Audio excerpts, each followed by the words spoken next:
When it comes to injective function, imagine करो कि तुम एक क्लास टीचर हो और तुम्हारे क्लास के अंदर 4 स्टूडेंट्स है और तुम्हें हर एक स्टूडेंट को एक लॉकर असाइन करना है। तो तुम स्टूडेंट 1 को लॉकर ए असाइन करते हो, स्टूडेंट 2 को लॉकर बी असाइन करते हो, स्टूडेंट 3 को लॉकर सी असाइन करते हो एंड स्टूडेंट 4 को लॉकर डी असाइन करते हो।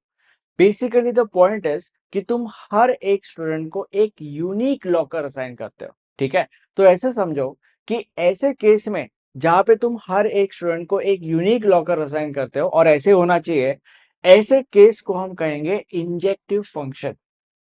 प्रॉब्लम तब होगा जब तुम दो स्टूडेंट्स को एक लॉकर असाइन करोगे, क्योंकि इस केस में हर एक स्टूडेंट को यूनिक लॉकर मिला ही नहीं है, दो स्टूडेंट्स को एक लॉकर मिल गया, तो इट्स अ प्रॉब्लम। तो ऐसे केस में it is not an injective function. और मैं किस चीज की बात कर रहा हूं, जब हम प्रॉब्लम सॉल्व करेंगे तब तुम्हें ऑटोमेटिकली सारी की सारी चीजें समझ में आ जाएगी। अभी के लिए ये समझो, when it comes to injective function and the problems of injective function in the exam, दो टाइप के प्रॉब्लम्स पूछे जा सकते हैं। एक होते हैं नॉर्मल प्रॉब्लम्स जो हम पहले सॉल्व करेंगे, और जो दूसरे टाइप के प्रॉब्लम्स होते हैं वो होते हैं पॉलिनोमियल प्रॉब्लम्स। ओके, तो दोनों इस लेक्चर के अंदर हम सॉल्व करेंगे, टेंशन मत लो। शुरू करते हैं from problem number 1 which is this. हमारे पास दो सेट्स हैं, set A and set B. Set A के अंदर 4 एलिमेंट्स है, सेट बी के अंदर 5 एलिमेंट्स है। हमारे पास एक फंक्शन एफ दिया गया है जिसके अंदर कुछ पेयर्स है, और हमें यह पूछा गया है check whether the function is injective और नॉट। ओके, तो सबसे पहले हमें क्या करना है, सबसे पहले हमें ये जो फंक्शन है वो देखना है। F 1a 2e 3c and 4d। तो हम यहां पे लिखेंगे 1a f 2e फिर f 3c एंड उसके बाद f 4d 4d। ये हो गया। अब हमारे पास दो सेट दिए गए थे हमें, set A and set B. तो हम यहां पे लिखेंगे set A set B. Set A के अंदर थे 1 2 3 4, सो 1 2 3 4।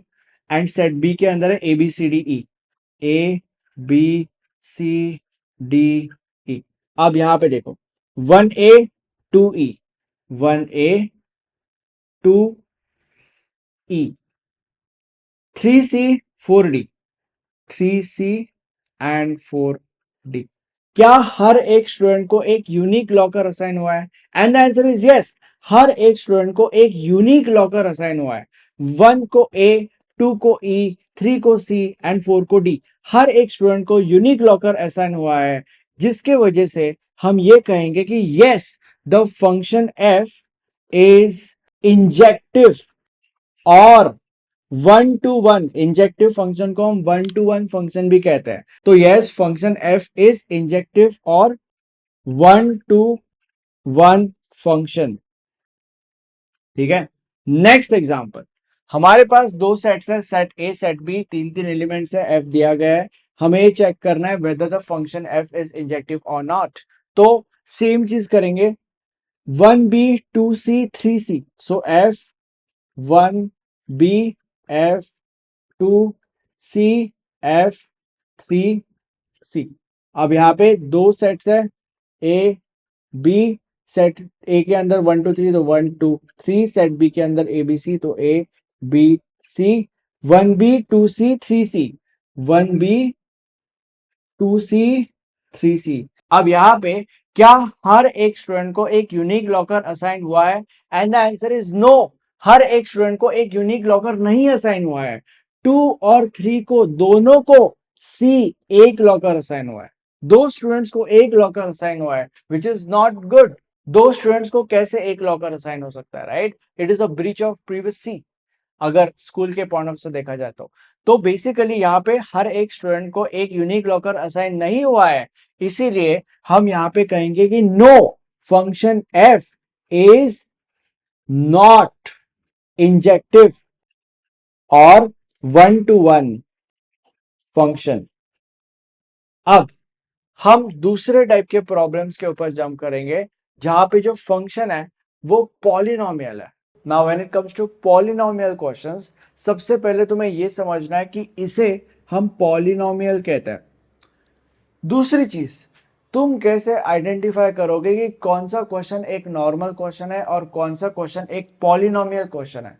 जो पहले हमने नॉर्मल क्वेश्चन सॉल्व किए, हर क्वेश्चन के अंदर हमें सेट्स दिए गए थे, हर क्वेश्चन के अंदर हमें फंक्शन और उसके अंदर कुछ पेयर्स दिए गए थे, राइट। बट यहाँ पे ऐसा कुछ भी नहीं दिया जाता, यहाँ पे सीधा सीधा एक पॉलिनोमियल दिया जाएगा और पूछा जाएगा कि check whether the function is injective और नॉट, दैट्स इट। तो ये आइडेंटिफाई करना बहुत ज्यादा इजी है कि कौन सा क्वेश्चन एक नॉर्मल क्वेश्चन है और कौन सा क्वेश्चन एक पॉलिनोमियल क्वेश्चन है। अब यहाँ पे ये एक पॉलिनोमियल क्वेश्चन है। अब पॉलिनोमियल क्वेश्चन को कैसे सॉल्व किया जाता है?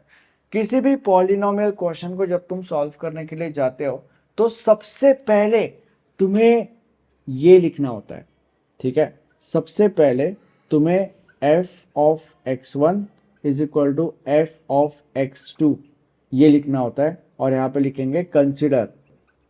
अब ये step as a first step लिखने का क्या इंपॉर्टेंस है? ये step as a first step लिखने का इंपॉर्टेंस ये है कि यहां पे हमने ये दिखा तो इसके अकॉर्डिंग ये क्वेश्चन फिर सॉल्व होगा। कैसे सॉल्व होगा वो मैं तुम लोग को बताऊंगा, इसका टेंशन मत लो। बट पहले स्टेप में हम ये लिखते हैं और ये क्योंकि हमने यहाँ पे अब लिख लिया है इसलिए इसके अकॉर्डिंग क्वेश्चन सॉल्व होगा। और अगर इसके अकॉर्डिंग क्वेश्चन सॉल्व हुआ तो हमारा जो आंसर है वो x1 is equal to x2 आना चाहिए। अगर इसके अकॉर्डिंग क्वेश्चन सॉल्व हुआ और अगर हमारा answer x1 is equal to x2 आया तो इसका मतलब the function is injective. But अगर इसके अकॉर्डिंग क्वेश्चन सॉल्व हुआ और answer x1 is equal to x2 नहीं आया तो उस केस में the function is not injective. It's simple. अब तुम्हारे मन में यह सवाल आएगा कि जब भी हम एक पॉलिनोमियल क्वेश्चन को सॉल्व करना चालू करते हैं क्या हमेशा हमारा फर्स्ट स्टेप यही होना चाहिए? And the answer is yes, यही होना चाहिए और इसके अकॉर्डिंग ही हम क्वेश्चन को सॉल्व करते हैं। And actually there is an option 2 इसके जगह पे और एक चीज है जो तुम लिख सकते हो, बट वो अभी मुझे तुम्हें बताने की जरूरत नहीं है, वो इस क्वेश्चन को सॉल्व करने के बाद मैं तुम्हें बताऊंगा कि इसकी जगह पे तुम क्या लिख सकते हो, ठीक है। बट बिलीव मी यही लिखना सबसे ज्यादा इजी होता है, तो हम इसी को लिखेंगे और इसी को कंसिडर करके आगे बढ़ेंगे, ठीक है। तो अभी ये हमारा स्टेप नंबर 1 है। अब इसके अकॉर्डिंग क्वेश्चन कैसे सॉल्व होगा देखो। LHS में f(x1) है, राइट। तो यहां पे जहां जहां पे x है वहां पे x1 लिखा जाएगा, simple. 2x1 plus 3 upon x1 minus 2 is equal to RHS में x2 है तो यहां पे जहां जहां पे x है वहां पे x2 लिखा जाएगा, easy. 2x2 plus 3 upon x2 minus 2, ठीक है। अब इसको हमें सॉल्व करना है और हमारा answer x1 is equal to x2 आना चाहिए, तब हम ये कह सकते हैं कि द फंक्शन इज इंजेक्टिव। अगर answer x1 is equal to x2 नहीं आया तो हमें कहना पड़ेगा कि the function is not injective. तो अब इसको कैसे सॉल्व करेंगे? Cross multiply baby. तो अभी 2x1 plus 3 cross x2 minus 2 is equal to 2x2 plus 3 और x1 माइनस 2, x1 माइनस 2, इसके साथ ये मल्टीप्लाई करेंगे, इसके साथ ये मल्टीप्लाई करेंगे, बेसिक क्रॉस मल्टीप्लिकेशन।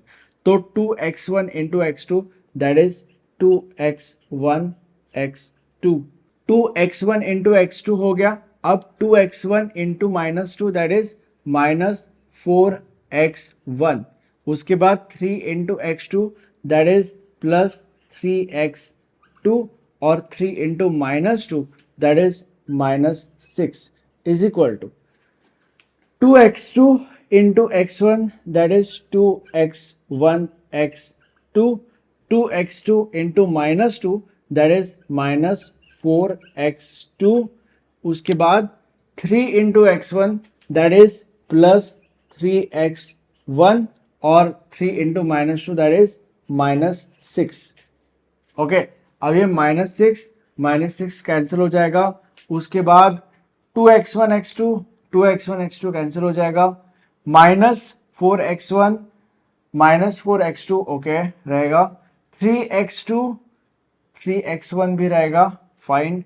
तो बेसिकली हमारे पास बचा minus 4x1 plus 3x2 is equal to minus 4x2 plus 3x1। अब हम क्या करने वाले हैं, सारे के सारे x1 इधर लाएंगे और सारे के सारे x2 उधर चले जाएंगे। तो -4x1 -4x1, 3x1 अगर इधर गया तो that would be -3x1 is equal to -4x2 -4x2, और अगर ये 3x2 उधर गया तो इट वुड बी -3x2। ठीक है, अब -4x1 -3x1 that is -7x1 is equal to -4x2 -3x2 that is -7x2। ठीक है, तो अभी it's simple, x1 is equal to x2, ये आंसर आता है। मैंने तुम लोग को बोला था कि इसके अकॉर्डिंग हमने सॉल्व किया और अगर answer x1 is equal to x2 आया तो इसका मतलब ये है कि जो हमारा फंक्शन है दैट इज इंजेक्टिव। ओके, तो हम यहाँ पे लिखेंगे फंक्शन इज इंजेक्टिव। अब मैंने तुम लोग को ये बोला था कि इसके जगह पे तुम क्या लिख सकते हो, do you have some another option, and the answer is yes. यहाँ पे एक तो तुम f(x1) is equal to f(x2) लिख सकते हो, तो तुम्हारा answer x1 is equal to x2 आना चाहिए, तो तुम कह सकते हो कि फंक्शन इज इंजेक्टिव। या तो तुम लिख सकते हो f(x1) is not equal to f(x2), तो अगर तुमने ये लिखा कि f(x1) is not equal to f(x2), तो उस केस में तुम्हारा जो आंसर है वो x1 is not equal to x2 आना चाहिए, तो तुम कह सकते हो कि फंक्शन इज इंजेक्टिव। बट जो सबसे आसान रास्ता है वो यही लिख के इस प्रॉब्लम को सॉल्व करना है। अभी हमारा होमवर्क क्वेश्चन है, अगर तुम इसको सॉल्व कर पाओ बहुत अच्छी बात है, बट अगर इसको सॉल्व नहीं कर पाते हो that is also fine. Notes के अंदर आपको ये क्वेश्चन सॉल्व किया हुआ मिल जाएगा। Thank you.